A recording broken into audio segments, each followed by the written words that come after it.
आऊज़ु बिल्लाहि मिनश्शैतानिर्रजीम बिस्मिल्लाहिर्रहमानिर्रहीम। अस्सलामु अलैकुम मेरे प्यारे भाइयों और मेरी प्यारी बहनों, उम्मीद है आप सब लोग खैर खैरियत से होंगे। आज मैं इस वीडियो में आप लोगों को सूरतुल कुरैश का एक छोटा सा वजीफ़ा आप लोगों की खिदमत में पेश करने जा रहा हूँ।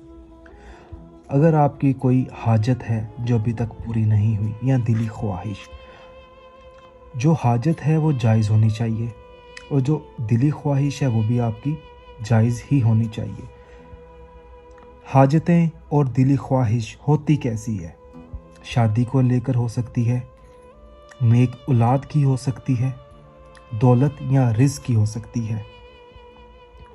अगर आपकी इन चारों में से कोई एक ख्वाहिश है जो आप पूरी करना चाहते हैं, तो आपको चाहिए कि आप सूरतुल कुरैश का मेरा बताया हुआ ये वजीफ़ा ज़िंदगी में एक बार पढ़ लें। आप तरीक़ेकार मैं आपको बता देता हूँ। ये वजीफ़ा आपने 3 दिन पढ़ना है, इशा की नमाज़ अदा करने के बाद और रात को सोने से पहले।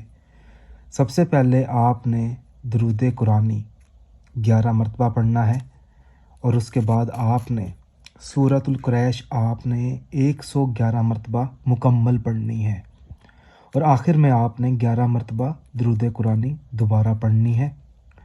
और जब आप ये वजीफ़ा पढ़ें तो आपका जो मतलूबा मकसद है, चाहे आप नेक औलाद के लिए कर रहे हैं, अगर आप दौलत के लिए कर रहे हैं, दौलत में इजाफ़े के लिए, या रिज़्क में बरकत के लिए कर रहे हैं आप, या आप अपनी पसंद की शादी के लिए कर रहे हैं, तो आपका मतलूबा मकसद आपके ज़हन में होना चाहिए।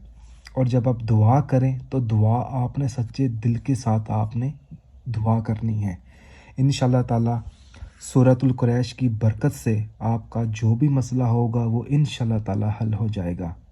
सदका जारिया समझकर इस वजीफ़े को दूसरे भाई बहनों तक ज़रूर पहुंचाएं ताकि वो भी सूरतुल कुरैश का ये वजीफ़ा पढ़ सकें, ताकि उनकी जो भी दिली तमन्ना होगी, जिस तरीके से हमारी होती है, हम भी चाहते हैं कि हमारी जो जायज़ हाजत है वो पूरी करे अल्लाह। इसी तरीके से जो हमारे दूसरे भाई बहन हैं उनकी भी ख्वाहिश है कि उनकी भी हाजत पूरी हो, उनकी भी जो दिली ख्वाहिशात हैं वो भी पूरी हों। तो हमें चाहिए कि हम इस वजीफ़े को दूसरे भाई बहनों तक ज़रूर पहुँचाएँ। जज़ाकल्लाह।